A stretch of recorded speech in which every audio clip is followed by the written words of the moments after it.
time now is 6:41, and they're getting their voices back in more ways than one. You see, every year, 3,500 people in our country go through a total laryngectomy surgery.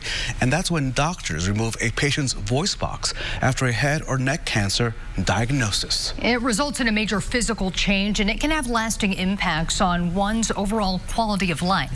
But now, thanks to a local support group, these patients are receiving the ultimate gift this holiday season. He doesn't go out into public much because he says he gets looks like he feels like he's a monster. Melvin Keith is anything but. It's kind of like birds of a feather flock together, and they find comfort in that. That relief fairly newfound. This close-knit group has known each other for less than a year.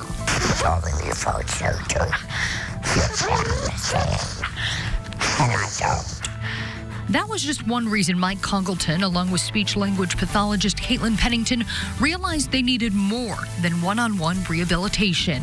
I think it takes a huge toll on them and their quality of life, and it's finding a new way of life. The goal is to not only practice skills and learn how to voice again, but to do so in a safe space with support from one another.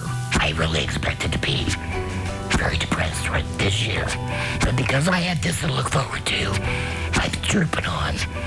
You know, I'm soldiering on. I'm a survivor. And I want to help other people survive. And coming to the group and realizing, hey, I'm not the only one, you know, that really changed it a lot for me. It has also been extremely impactful for their families. Sometimes I think once a month isn't enough. It gives one hope. This group says they've been given a different kind of gift this holiday season, an optimism that once seemed out of reach. They're using their new way of communication and their new voice to build new relationships, and I think it's a new chapter that they're opening and finding a lot of joy in. So, Raphael, here's the great thing about this group. It takes place at community health network centers, the Community Cancer Center North, but you do not have to be a community health patient to attend these meetings. They are welcoming anyone who has had a laryngectomy or will soon be having one to attend so that they can kind of get an idea of what life will be like.